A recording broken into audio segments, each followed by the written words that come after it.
Hey everybody, welcome to Raising Vibrations and welcome to another full moon and new moon forecast. And so this is actually for a new moon that's happening on the 16th of April, or technically the 15th for some of you that are living in other parts of the world other than Sweden. So I'm excited to share this information with you today. I might not look it. It's just generally the case when I start all these new videos.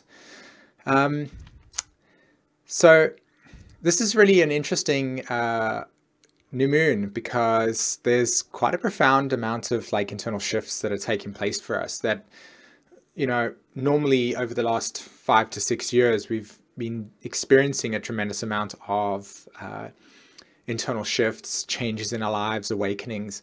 And so it's not a sort of uncommon thing to go through an event like this where there is a huge shift that's taking place. But this one has a specific tone to it that I feel I want to illuminate for everybody today. And I'm sure that on some level you have felt it. It has changed. It has shifted for you. But before I go ahead and do that, I just want to say thank you so much to every single one of you that are watching this video. This is an actual live event that I'm doing right now.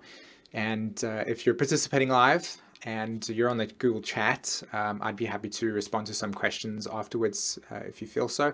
Otherwise, I'm happy to respond to any questions in the comments after you've watched, after the fact that this has happened. A couple of announcements. I'm busy planning a new workshop that entails what this is about today. I haven't given it a name yet, so it's very difficult for me to actually define it, but just keep out, I'll send information through a newsletter. And if you haven't been able to receive our newsletters, in the description below, there's a link to our website, and I'll actually put that on as well. And you just go sign up, you just put your email address, and you'll be able to sign up for that. Otherwise, you can always go check out what we're doing on Patreon as well, a new sort of community that we're busy building at this stage. Slowly, but it's working. And it's loads of fun, actually, a lot of creativity being poured into that. Okay, so like I said, new moon in Aries, 16th of April 2018. There's a tone to this energy that's pretty profound. Before I actually jump into that, I would want to also point your attention over to the article that accompanies this video. So again, on our website, there is the article that goes with this, the new moon in Aries article. And for those of you that prefer to read stuff versus hearing somebody babble it across the internet, yeah. Okay, so let's get into this, right? Things that I feel are really, really important to look at with regards to this chart is the conjunction between Pluto, Saturn, and Mars. Now, technically, Saturn and Pluto are not really in conjunction together, but in my view, the context of those symbols are all very much connected together, and so the essence of them is really coming out. Also, that conjunction there, that whole sort of the zone that I called it in the previous email or the previous video, that is making an inconjunct all the way to the north node of the astrology chart. Okay, so this inconjunct is a blind spot angle. Okay, so we can't interact with it in a way that makes sense. Whenever you have signs, like for instance Capricorn and Leo, they don't really their modalities, the way that they operate. One's earth and very introverted and going inwards, and the other one is outward and expression and masculine.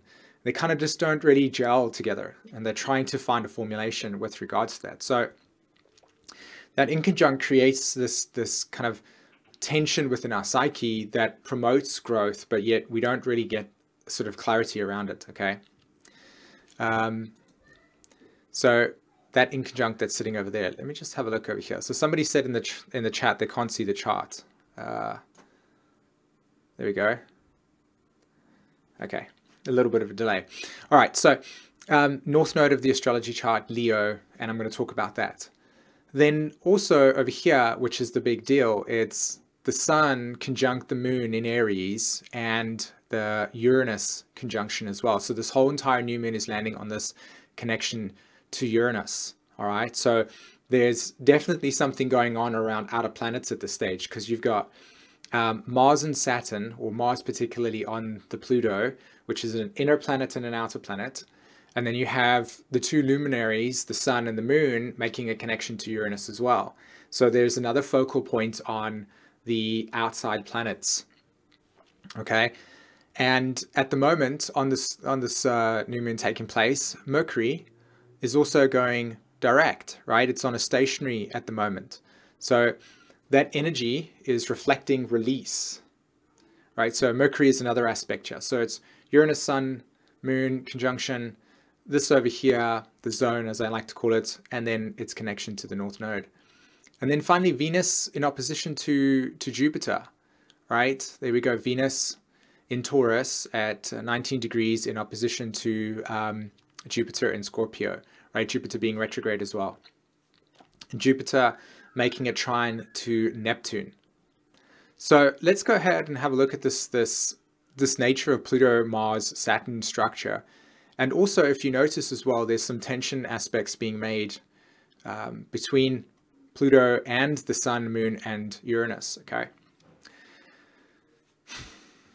So for the last 5, or should I say like 7 years, right, we've had this Uranus-Pluto conjunction square that's been taking place. This square has been at the forefront of collective awakening that each of us has been experiencing at the moment, okay? In 1965, 1964, 1966, Uranus and Pluto made a new phase or made a conjunction with each other in Virgo, right? Whenever an outer planetary energy like Pluto, Uranus, or Neptune are interacting with each other, you can expect there to be a tremendous amount of social change, right? Change within the collective consciousness. These planets are deeply, deeply, deeply intertwined within the subconscious essence of your own psyche, but also what it means to be human. So these energies don't play out with a sense of sort of bunnies and pink bunnies and funny rainbow colors and beautiful candy floss all over the place. These planetary alignments and energies are very impactful. It's like tidal waves. You don't play around with these energies unless you are deeply committed to the process of transformation. Now, when an energy like Uranus and Pluto make a connection, or Neptune and Uranus make a connection, or Pluto and Neptune make a connection, we're going to have radical transformation within the context of our lives. That 1964, 1965, 1966 conjunction that took place set an intention that is now beginning to form into something, okay? Uranus and Pluto have now reached a first quarter square within each other. And so the tension in the square is held where when we go out in life, we explore it in a way that is new, right? When we try something new, when we engage in something that has never been done before, there's a tension around feeling secure as we embark on the experience. That tension allows us to grow into new patterns of behavior, but it also acknowledges that whatever it was that we were kind of held within before is being outgrown, okay? So when you take Pluto and Uranus and you put them in the square formation and you add the context of collective evolution, right? The collective's evolution, you can see that it's very, very apparent around us right now that many people are awakening to experiences and layers of themselves at a deeper level. And part of that awakening experience is very transformative. It's challenging the core essential essence of your emotional security patterns. And so this is why it can seem to be very, very intense at this stage and has been for the most couple of years, because at the core of our psychological and emotional sort of attachments as human beings, right, they've been brought to the surface. Uranus has kind of wanted to push that subconscious material that we carry to the surface and say, now it's time to kind of look at it.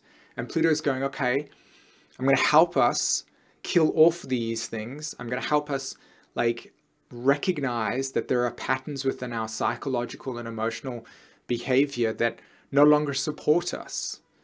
And so this deep transformational process in Uranus that brings up subconscious memory, and Pluto that says, I'm going to eliminate in order to bring you less suffering, right?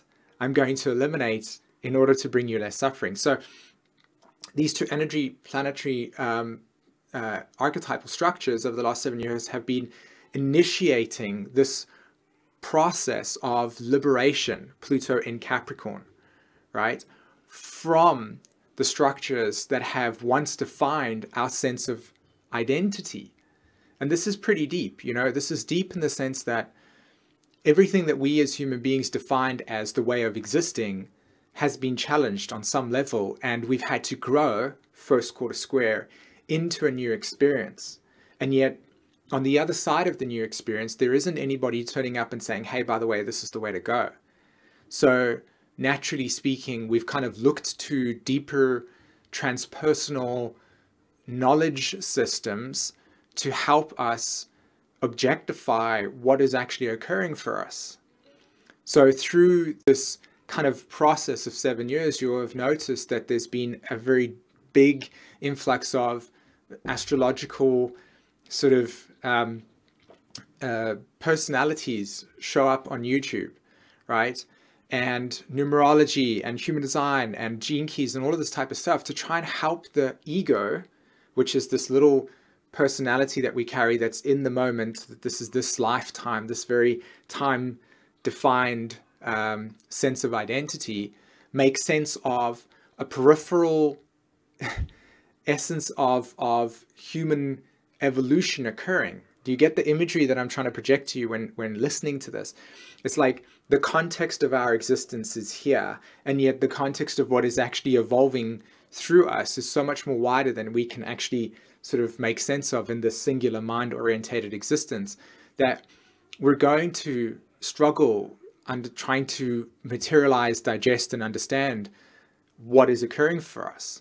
And so the need for trying to figure it out created this thing of people showing up and saying, hey, by the way, look at the stars because this will give you this information, or look at that over there because it gives us a reassurance that there's a deeper sort of evolving dynamic that's occurring for us. And so, you know, this process of human evolution with these outer planets is a very profound thing. And in my opinion, I feel like it's a really like cool time to be in existence for, simply because of the fact that it's one of those like really peak moments in human evolution that occurs. You know, this outer planetary energy between Uranus and Pluto, and of course we had Uranus and Pluto make that conjunction in 1965, and again the Neptune Uranus in 1993-94. So there's been some really radical and profound shifting. And so this new moon that is landing on top of Uranus at the 26-degree mark in Aries is, in a sense, from my opinion, revealing to us what the last 7 years have been like for us, right? It's like it's opening it up. It's like, hey, by the way, do you know what we've been dealing with? Do you know what we've been doing? Do you know what the context of this existence has been like for us? And a new cycle within the context of this Pluto-Uranus energy is what is at the heart of this new moon.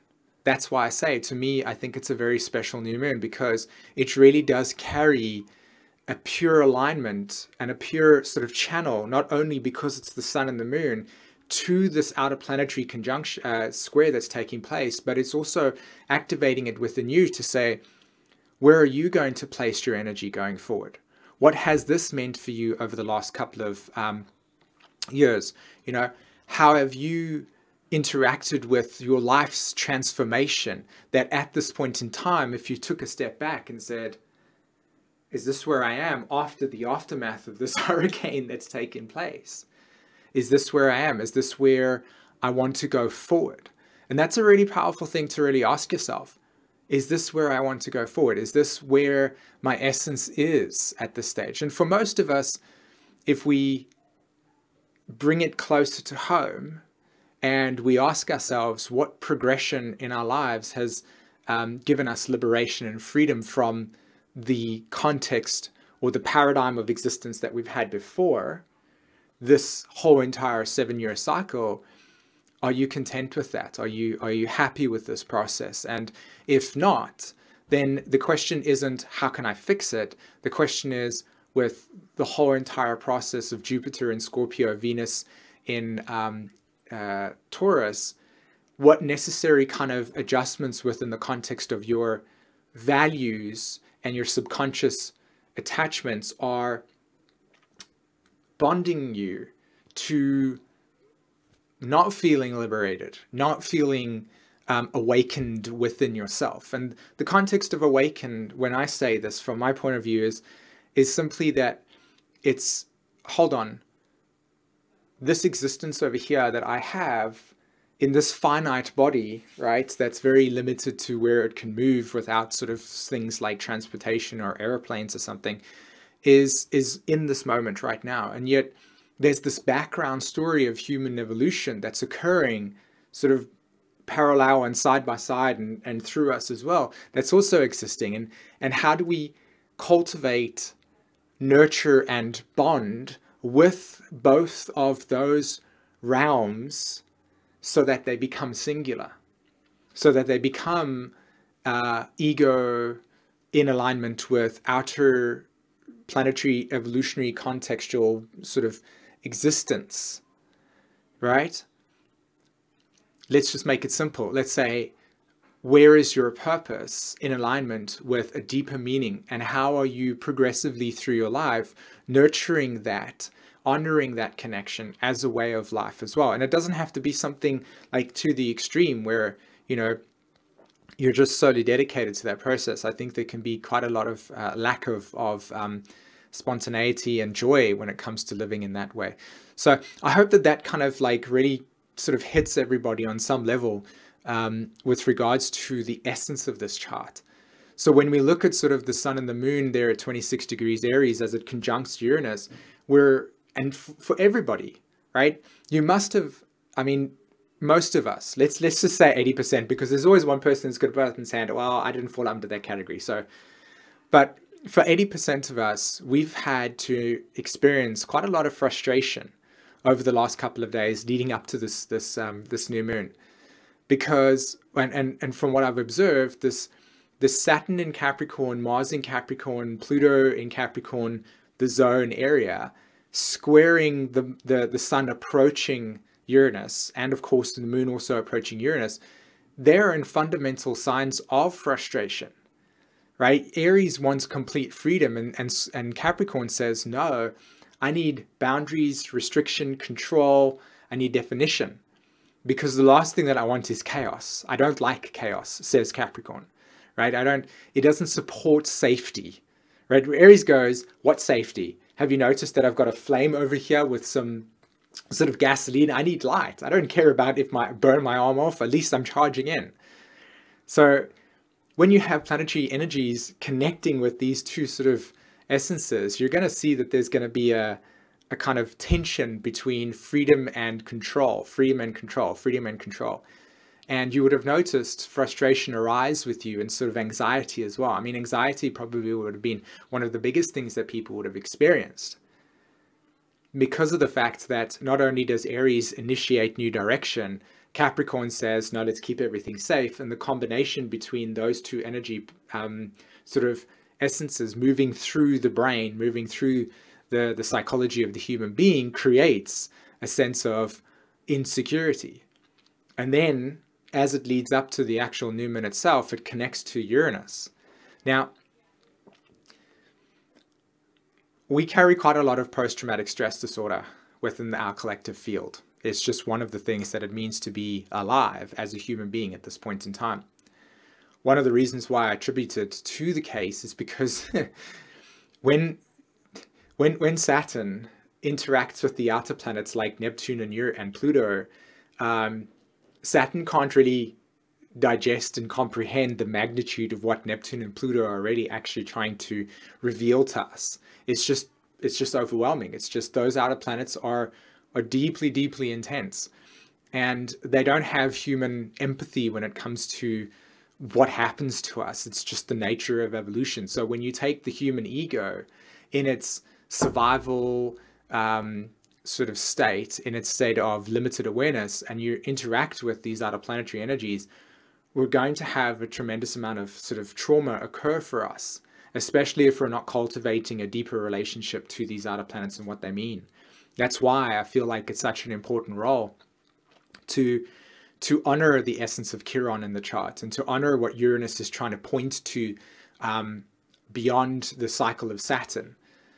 You know, that these outer planets exist, and the spiritual aspects of ourselves need to be integrated within our existence in order for us to really make sense of this madness that is life. I mean, that's the whole reason as to why nihilism in a sense will exist, because from the mind's perspective, how could something as random as this occur, right? There's no meaning to it. But it's because we lack the Neptunian realm of awareness that allows us to see that when a Plutonian energy transit moves through us, that it's actually here to liberate us and to empower us and to grow into deeper psychological and emotional bondings with the existence that is life. And Neptune gives that meaning. So naturally speaking, you know, we're pretty much like screwed when it comes to trying to make sense of these more profound outer planetary energies. So you can see here with the moon and the sun making a connection up to Uranus, that we're going to be awoken by something. And Uranus is the far-term memory of our psyche. It is the basement of our psychology. And so when we work with Uranus, we are essentially being able to access the realm of our repressed emotions, the deeper unconscious patterns in which we exist within that are layered when we're set at the age of like 5 years old, 6 years old, those emotions that we weren't able to be processed, or we never got clarity on, or things ended in a way that were really abrupt. And so what we have here is Uranus Moon Sun conjunction, and it's going, hey, by the way, there's subconscious PTSD, there's some trauma, there's some fragmentation, there's some trauma, there is some aspects of our psyche that are painful to us. And so in that sense, sorry for the freeze over there, in that sense, when they square Pluto and Mars is on top of that Pluto. Now, for anybody that knows, that has a Mars-Pluto conjunction in their chart, or a square in their chart, or an opposition, can sort of, you know, if you do have one of these, could you write in the comments below for everybody that might not have that transit or that aspect in their chart, that life is pretty intense for you. Life is very, very intense for you, because when you take Pluto and Mars and you put them together, you've basically got ultimate life force energy linking up with the archetype of what gives life. And those are running through your veins. So you're deeply volatile. You can be deeply, deeply assertive in your ways and have a tremendous amount of power, and anger and raw emotion does move through you at a very intense rate. And you've probably at some points in time had to work with the way of channeling that energy. Otherwise, it just will destroy you. So when you have something like Mars on top of Pluto, and you have that Uranus Moon conjunction in that square, it's really, really, really ramping up the context of evolution right now. It's not a playful sort of period of time. And you know, I think that with Venus transiting Taurus, as well as opposing the Jupiter and Scorpio dynamic over there, it's very, very, very, very essential to stay grounded. Now, of course, this is, you know, the moon's probably crossed Uranus at this stage, but the sun is still going to be approaching it for the next 3 days. So trying to remain grounded during this period of time is a very important thing, because I've focused a lot on the kind of fragmentation, trauma stuff that we've dealt with as a human race, but Uranus also is the energy type that is trying to awaken the individual context that exists within you.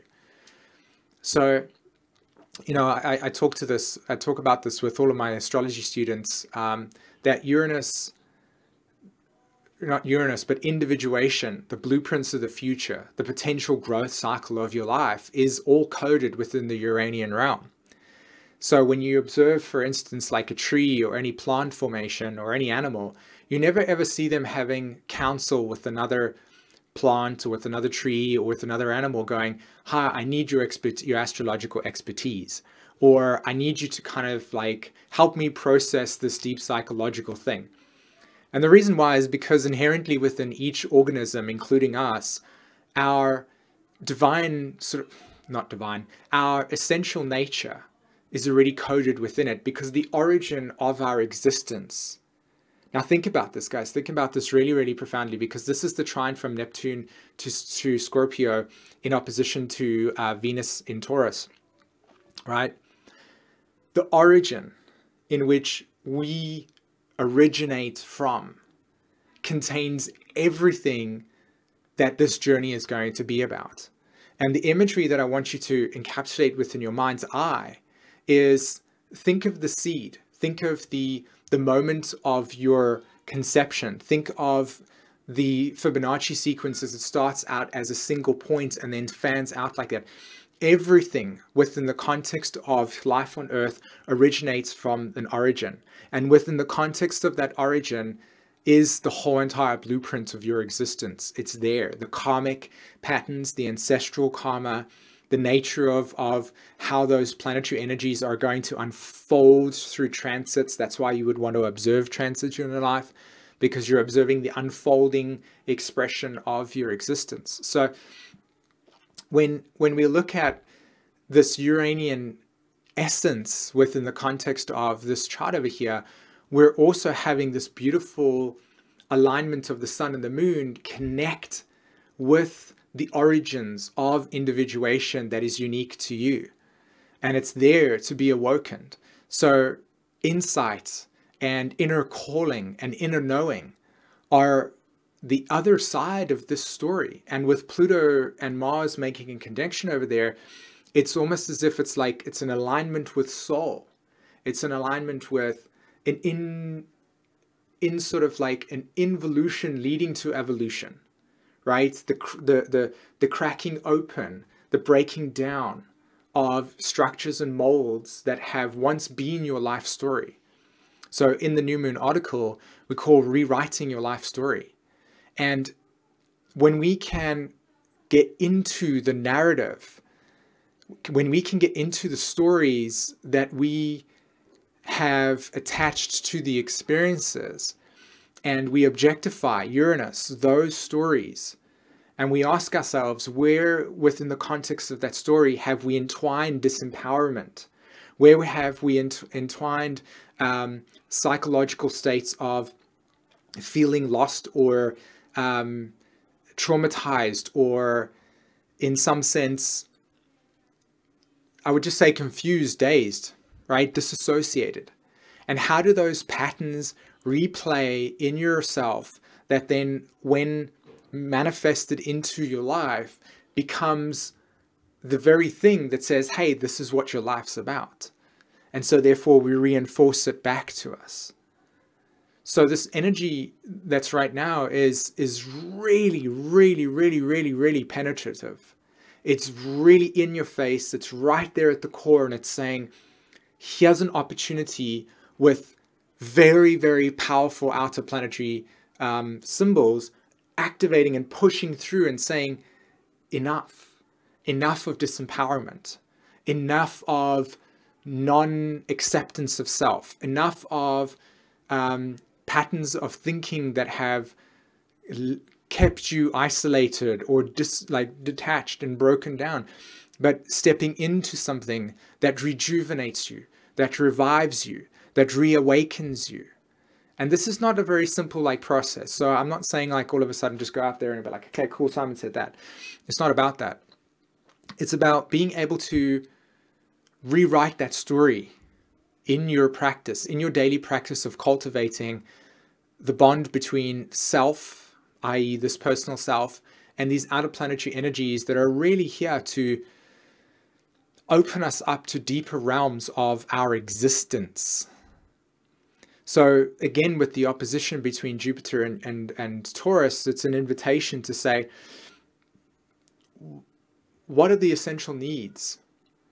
What is the inner dialogue, the inner relationship to self that in opposition to Jupiter and Scorpio in the ninth house says, what belief, what faith, what attachment do you have towards a limiting or disempowering thread of awareness that has come through a traumatic experience or just life being life? And can you break that? Can you rewrite that story? Can you open up to the origin of your existence?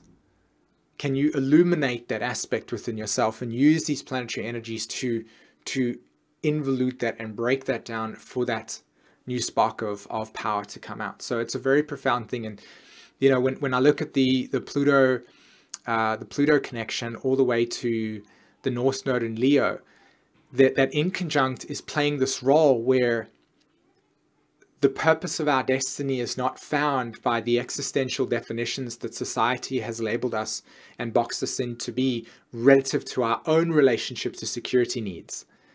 Okay, Pluto, Capricorn, Saturn, Mars, relationship, security needs that once served us, that once said, hey, human beings, we need to keep ourselves safe.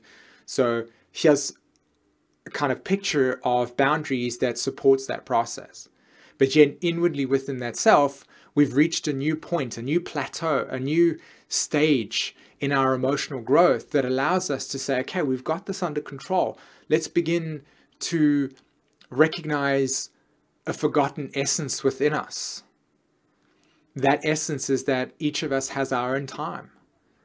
Capricorn, each of us has our own unfolding process. So the origin of our existence exists here, and yet some of us accelerate faster than others.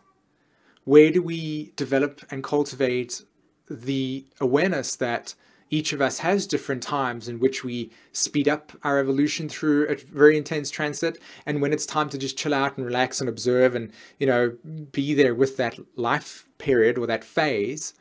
And how do those phases correlate to the existential structure that we've created that's very much, you know, homogenized? It's very much like, this is how things work, and if you're not in alignment with that process, then you're a failure, you're not doing good enough. Here's how you measure your self-worth, here's how you measure your intelligence, etc. That's dead. We don't need that anymore. So if you're here listening to the story, you are on some level acknowledging that there's a way in which you operate that operates differently to the said structures of existential societal definition. So with the North Node in conjunct over there to all of that stuff in the 10th house, it says, as you awaken to your individuality, you will feel the crisis in which you are evolving at a different rate to, say, for instance, everybody else. And so what does destiny symbolize then? If it's not about trying to, keyword, trying to reach something outside of yourself so that the reflection of self-acceptance can then be given back to you, versus an inward awakening experience that leads to deep validation of that process, that then leads to an experience that's outwardly becoming your existence. So here is my gifts, here is my talents, here is my path, and that path awakens deeper inside of me the more I recognize that that individual core, that origin, is the destiny that I've come to witness, that is to open up to. And so when we keep on cultivating that and we nurture that and we allow that slow progression of emotional maturity to move through us as we progress through our lives and we activate ourselves at points in which activation is occurring, then you will start to notice that alignment within your life direction becomes sort of like easy and fluid versus I've got to, you know? So just some interesting thoughts there regarding that over there. And of course, you know, and Chiron is sitting at 29 degrees Pisces at this stage, and that's a big deal in the sense that this is the final degrees of this energy pattern. So there's a lot of kind of really getting into the nitty-gritty of healing and self-acceptance and accepting ourselves as the human condition. And that's a whole entire conversation to get into when it comes to the process of self-acceptance. not in the sense that, oh, I accept myself. It's like, here's my life. Here's the origin that is this outgoing existence that is going to be unfolding. And how am I unfolding into it? How am I moving into the experience that's unfolding through me? Right? So when we see it coming from the outside, or sorry, from the inside out of us like this, and we see the energy expressions of our origin moving through us like that, then this 29-degree Chiron invites us to recognize that synchronicity and like a process of flow, a process of observing the life giving back to us what we are seeking through it, and it is seeking through us. It's that bond that when we accept our human nature and our limitations and all of our gifts in that process, and we don't try to fight it, and we surrender into the process of that origin allowing us to awaken within us, then not only do we see purpose in every moment, but we also see purpose as an ongoing awakening experience for us. Okay. Cool. So that's where I feel like I'm sort of out of words over there, which is really random to hear, but that's the case.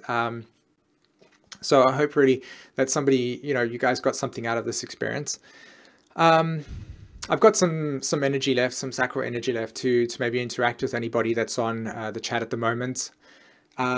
Before you write any questions to me, it's very difficult to tune into answering your own personal chart, because at the end of the day, I don't have the context of it. It's not in front of me. So, questions that you have that you would like some deeper clarity on, I'd be happy to respond to. Consider thinking about a question that could maybe help the collective in their own understanding of it in that sense. Otherwise, yeah, I'm all ears for questions. I've got the pop-up chat over here. I'll activate it right now so that I can see it. Okay.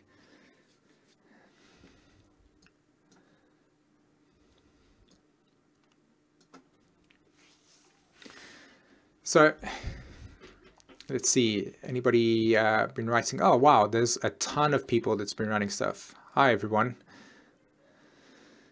Okay.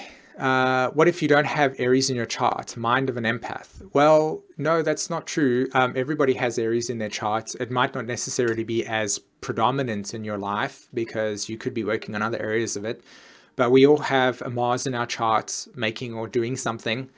We all have Aries ruling a cusp of a house, and we have the planetary ruler of that house. So just an opportunity to maybe respond to that question, or the question in the way.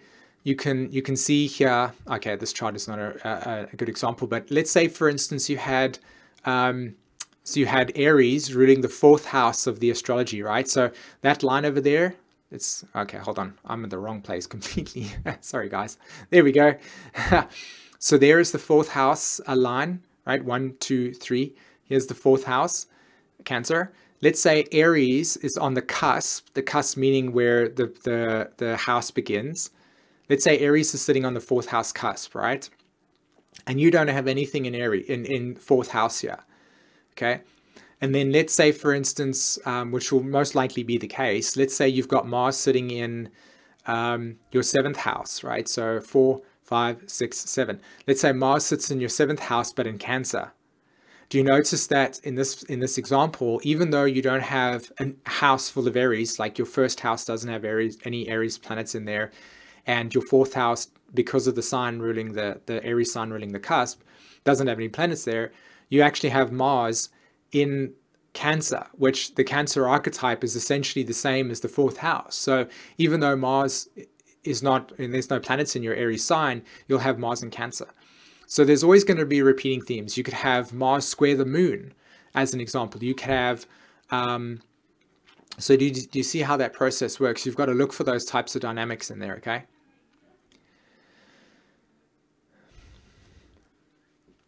So let's have a look. Cameron is asking, would you consider Neptune, Pluto, and the North Node to be in a yod? That, yes, totally. I would absolutely consider that to be a massive part of this this dynamic here. And because of the fact that the North Node is currently on the planetary node of Neptune, and sort of this Neptune energy in Pisces in conjuncting the north node of its own planetary node, and the planetary nodes of Neptune, of Pluto, Saturn, and Jupiter sitting in Capricorn, there is a huge emphasis of sort of like psychological and emotional conditioning at a collective level also being awoken and activated at a very deep level. It's super deep.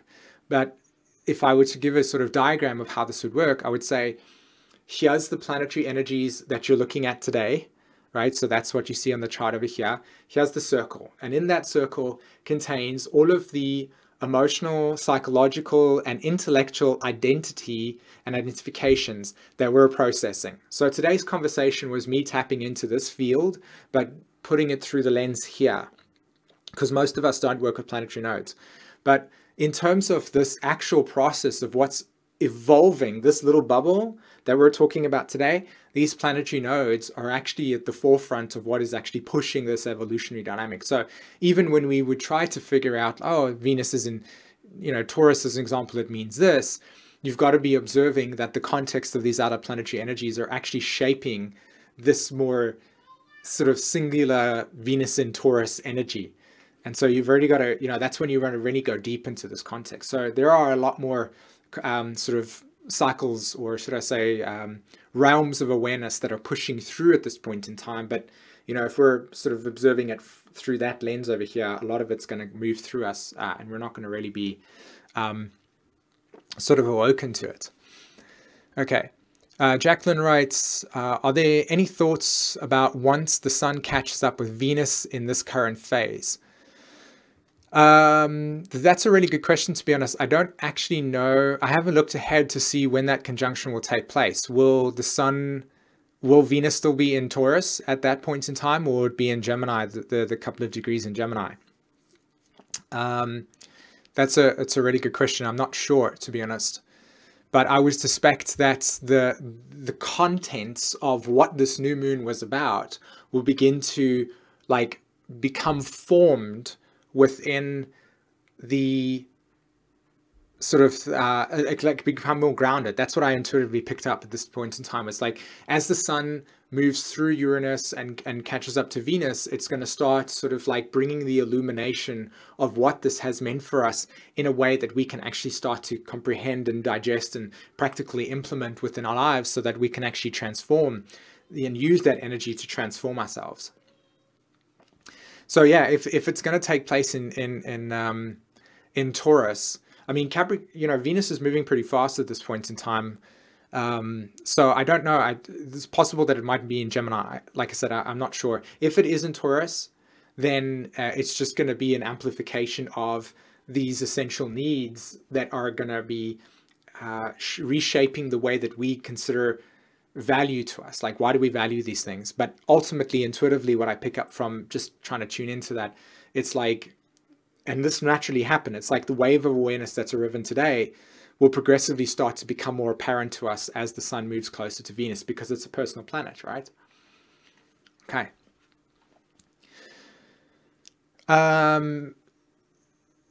So somebody writes, I'm a Pluto generation with Chiron in Aries on the 11th house. What can I expect? I'm not sure what you mean when you say Pluto generation. I think you might have to add that in for us there. So Lotus had said that I got suddenly heavily depressed today, and could that be because of this transit today? It's very possible. Depression is an archetypal, from this point of view, is when the psyche involutes on itself, and obviously Capricorn is related specifically to depression.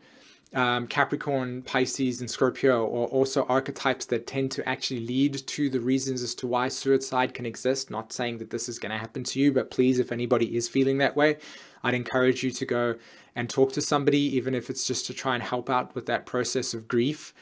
It's a really good question actually there, or sharing. These planetary energies right now do influence. They are the archetypal structure in which therapy and processing deep unconscious material is part of the healing journey. And so I actually want to add some context to this over here. Capricorn relates to the process of delayed stress. Okay, again, when Capricorn and the archetype of Saturn, when we are experiencing things in our lives and we can't process them because they're bigger than ourselves, right? Because we're going to go through experiences in our lives that are bigger than us, that are just overwhelming and we can't digest it all, that's going to go into the subconscious. That's the Uranian realm, right? So imagine you go through a huge traumatic experience, like somebody passes away that you really love, or a sudden event occurs that brings you into full spectrum of profound emotions, that your Saturn realm is going to be like, I'm processing this thing at a time. And so the context of awareness, i.e. what's occurring outside that Saturnian realm, is going to exist as well. So that goes into that subconscious sort of space of energy that's existing there that must at some point come through and be worked with. So Saturn, Capricorn as an archetype does correlate to delayed stress, because when there are aspects being made to this type of energy, we're going to have emotional stuff come to the surface. And again, if we are sort of caught unaware of this process, it can actually mess with our lives quite a lot. And it forms in things of deep irrational anxiety. Like, I don't know what's happening, but it's like emotions that are from PTSD and other lives that are here present with us, that the mind cannot conceive or understand why this is occurring. So it becomes this very odd experience and it tries to figure it out. But, you know, sort of stuff coming to the surface. This is a Plutonian thing. This is a Uranian thing. And with it being in Capricorn, of course, we're going to have a lot of stuff come to the surface. I know I did as well, you know, and it's those patterns that needed to be released. So things like depression, things like anxiety, these are all very, very, very deep and normal things to occur with these types of transits, because they're outer planetary. They're coming from huger waves than what the mind and the ego can conceptualize. And of course, the ego is deeply sort of attuned to survival. So fear is a natural sort of way in which when stuff comes to the surface and we can't contextualize it, it's fearful. We don't understand what's going on. So, you know, depression and all those types of things, especially when it comes to Uranus as well. Uranus and Aries squaring that Pluto and Capricorn, it's gonna shatter certain sort of like emotional bonds and connections that you've got with things. And it's not a surprise that like random emotion, displaced emotion can come to the surface, and you could experience grief that hasn't been processed from when you were 12 years old and something bad happened to you, or at the age of 18, or you never fully processed the first breakup that you had. You know, this is the stuff we're dealing with here. Like, we think, oh, in this moment, this is why it could happen. But like I said, with these outer planets, you could have not processed the loss of a dog at the age of 14 that now comes to the surface and says, hey, by the way, I've got some stuff here that I really want to talk about. Or ancestral karma that comes up. When I was writing this new moon article, Jennifer was bringing attention to me regarding an article and a video around ancestral karma or trauma being carried through the genetic bloodline. And, you know, obviously with Uranus, like, yes, that's absolutely true. That's exactly how Uranus works. And so when we sent our work to the editor at Wake Up World, when he sent it back to us, he said, hey, by the way, here's the article, it's all done. He linked an article that was written by somebody talking about this, because obviously the tone of the article was about this sort of ancestral stuff coming to the surface. And when we clicked on the link, it was the same guy, and it was like this Uranian synchronicity. It was like, you know, it's just how things work. And so again, coming back to this process, delayed stress, grief, unprocessed sadness, you know, relationship between mother and daughter as an example for yourself, you know. So yeah. Sun and Venus are only going to in conjunction late October 2017, Scorpio. I was thinking that sort of conjunction could take a while, but at the same time I was like open to the idea because I didn't know about it. But, you know, honestly, if I were to really, it's too far ahead for me in this moment right now to really know what would actually materialize at that stage. But if you observe Jupiter leaving Scorpio at that stage, at the conjunction of the Sun and Venus, I'm sure there will be some other planetary energies taking place that will really affect that. Okay. Let's have a look. what are the effects of a transiting planet opposing the same natal planet position? In my case, Jupiter right now. So you have Jupiter in Taurus, and your Jupiter is now currently in Scorpio. So the thing that I would say with this type of thing is that whenever whenever you've got a planet that's natal, so in your case, natal Jupiter in Taurus, and your Jupiter, the transiting Jupiter is now in Scorpio, the unfolding process, so everybody has the origin and we're unfolding, part of your life cycle at this point in time is to experience a Jupiter opposition. So the way that you would relate to anything like this would be that Jupiter would reflect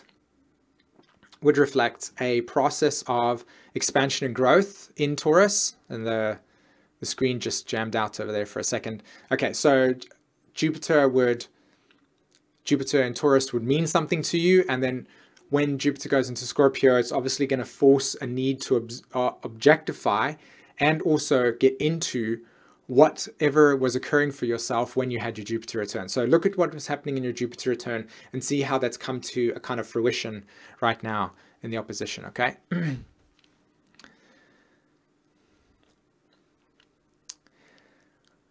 All right.